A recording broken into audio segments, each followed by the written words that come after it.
बड़ी कुवत, एक बीच में हमारा मुल्क है पाकिस्तान। और उस वक्त अमेरिकन ने और वेस्ट ने शायद ये सोचा कि अगर इस तूफान को हमने ना रोका और इसको फैलने से हमने ना रोका तो शायद ये पूरा खिता इंक्लूडिंग पाकिस्तान ये एक पूरा का पूरा प्रो यूएसएसआर और सोवियत ब्लॉक बन जाए। लिहाजा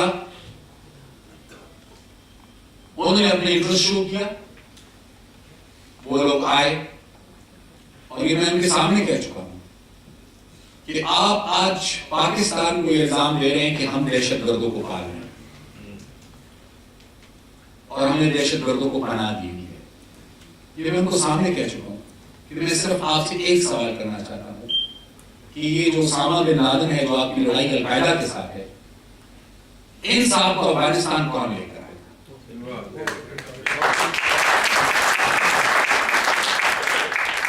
इन लोगों को ट्रेन किसने किया था? इन लोगों को फाइनेंस किसने किया था? इन लोगों को रशियंस के खिलाफ इस्तेमाल किसने किया था? और उसके बाद जब रूस रुसवा होकर अफगानिस्तान से बाहर निकला तो दुनिया ने अपना मुंह फेर लिया।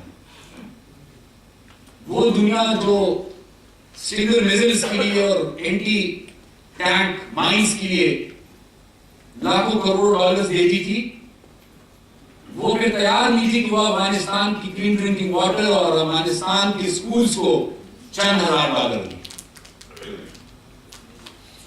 और फिर जिस तरह कहते हैं अंग्रेज की it became free for all. और मेरे कबायली भाई मेरे फाटा के एरिया पे इल्जाम ये लगाता है कि ये लोग ज्यादती कर रहे हैं। असल ज्यादती जो हुई है वो तो हुई ट्राइबल लोगों के साथ है, क्योंकि ट्राइबल सोसाइटी में बेसिकली दो प्लेयर्स थे, दो सतून, एक कौम, ट्राइब, मालिक और उनका रस्म रिवाज, दूसरा पॉलिटिकल एडमिनिस्ट्रेशन। ये एक निजाम था जो चला रहा। ये मेरे भाई यहां पर फाटा के बैठे ना, इनसे आप पूछे, ऐसे इनके हालात थे कि अगर मेरी किसी से दुश्मनी भी हो, मेरा दुश्मन रास्ते में बैठे ऐसे इंतजार में कि वो उस पर हमला करेगा, लेकिन अगर कोई तीसरा शख्स, कोई मेहमान मेरे साथ हो उस वक्त, तो उससे अपने दोस्त पे, दुश्मन पे हमला नहीं करना था। ये हाल था, क्योंकि वो कहते थे कि नहीं, इस वक्त हमला नहीं करूंगा, इस वक्त तीसरा आदमी है, बेगुनाह है, मेहमान है, इसका एहतराम मुझ पे लाजिम है, लिहाजा किसी दूसरे मौके का इंतजार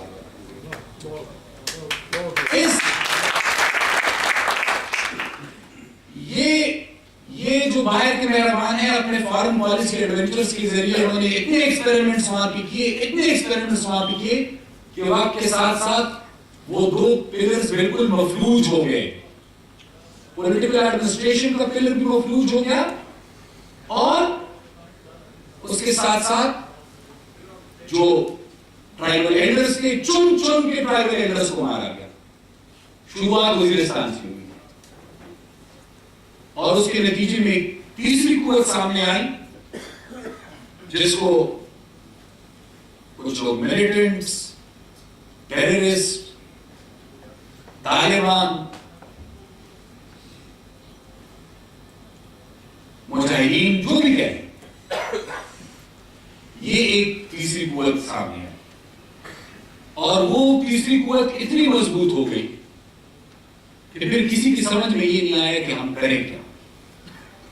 और फिर हमने जो गलती की, यानी हम सब ने मिलकर, मैं जिसको देखता हूं कि हमें अंदाजा ही नहीं हुआ कि कौन सी बला हमारी तरफ आ रही है। 9/11 के बाद अमेरिकन आए,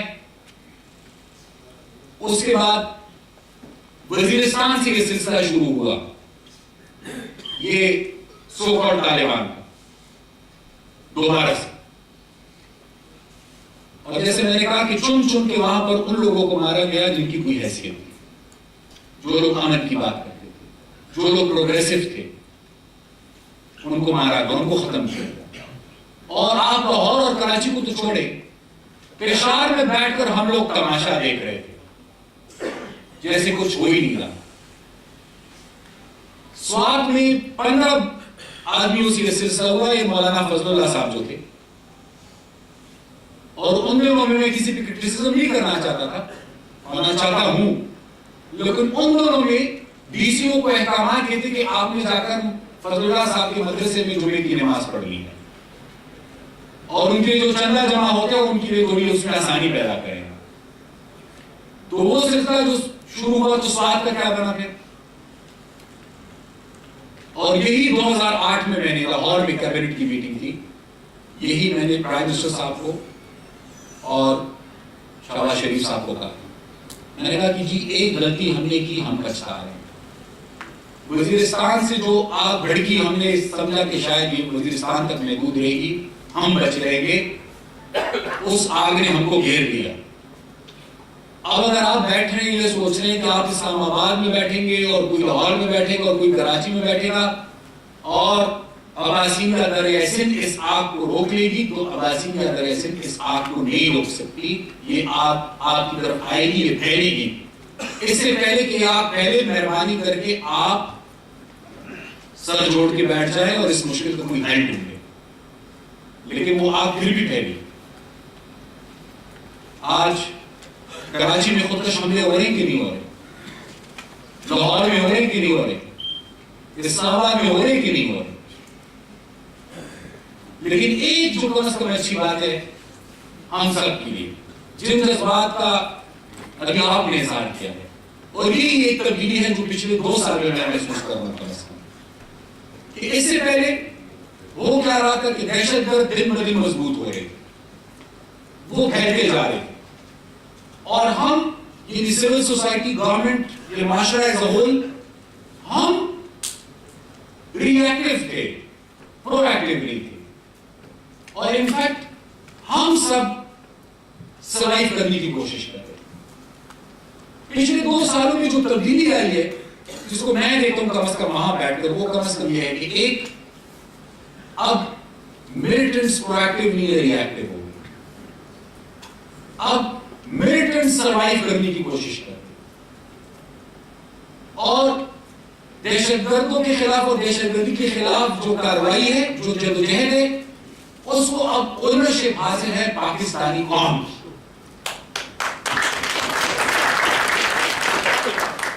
इस पर कम से कम अब हम बेसिक एक कौम हम क्लियर है, क्योंकि आप देखिए ना क्या हो रहा है, आपके इल्म में होगा। ऐसे बदबख्त लोग हैं ये लोग कि मस्जिद को ये नहीं बख्शते। आपको पता है जुमे की नमाज के दौरान कितने हमले हुए आपके इल्म में। अल्लाह के घर में अल्लाह का नाम लेकर इस्लाम के नाम पर जहाद करने वाले जो दावेदार हैं, वो अल्लाह के घर में जाकर अल्लाह के बंदों को, मुसलमानों को शहीद कर रहे। एक बंदे को शहीद करते हैं, उसका जनाजा हो रहा होता है, जनाजे में जाकर दूसरा खुदकुश हमला होता है।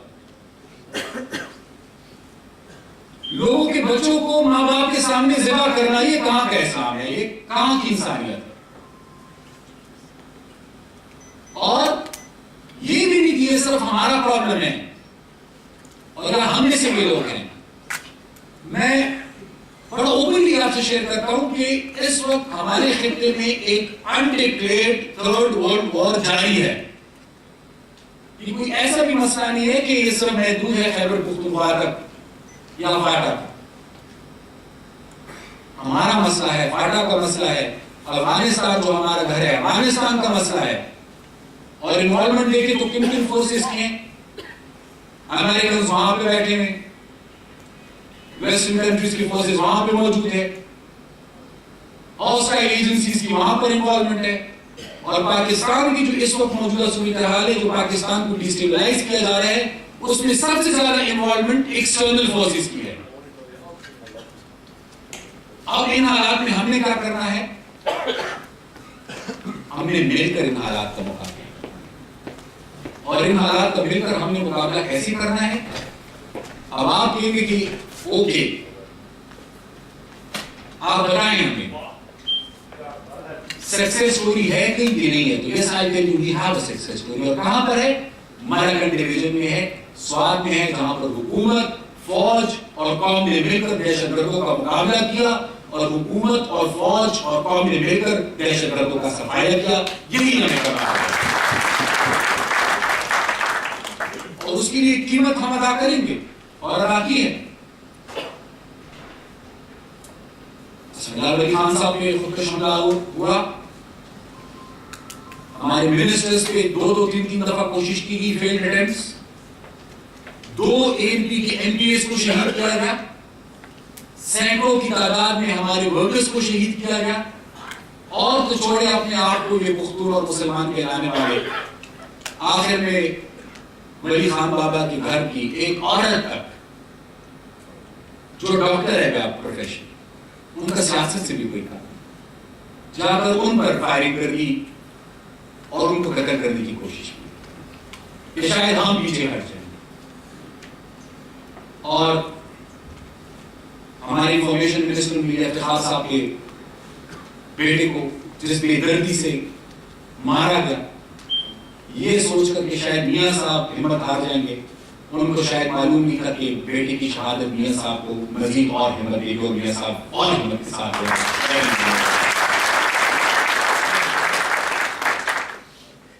आज भी जो हमें जरूरत है किस चीज की है, एक तमाम रीजनल ग्रेस को बैठना पड़ेगा।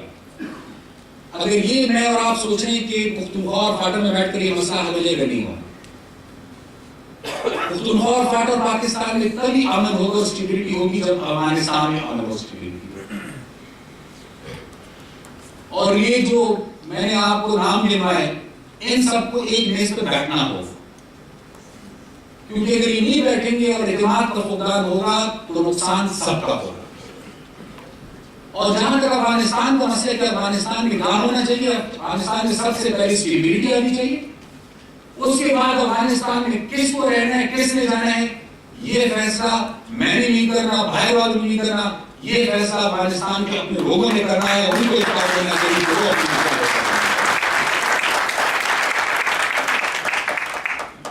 और जब तक ये मसला जारी है और हम इस आजमाइश का सामने कर रहे हैं, जिस तरह मैंने पहले कहा, इसको ओनरशिप की जरूरत है।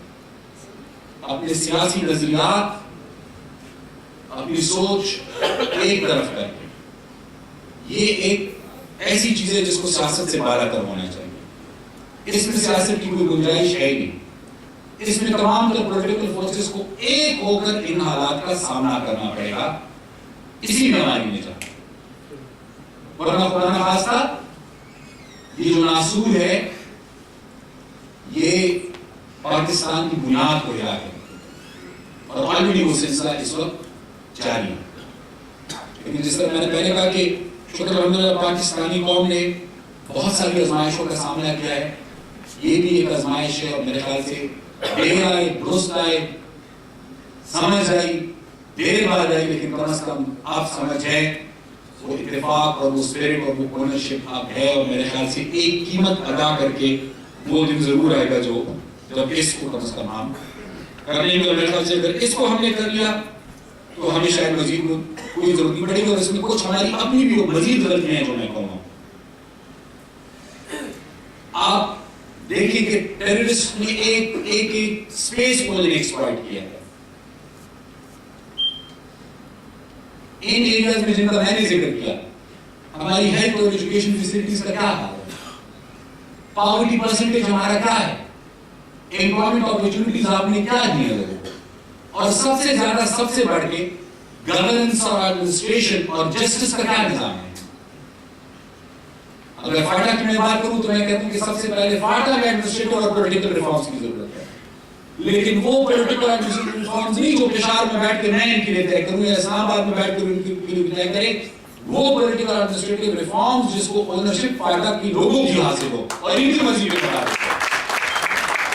और उसकी शुरुआत इंशाल्लाह हमने करनी है कारणाका से, जो अब 2000 है।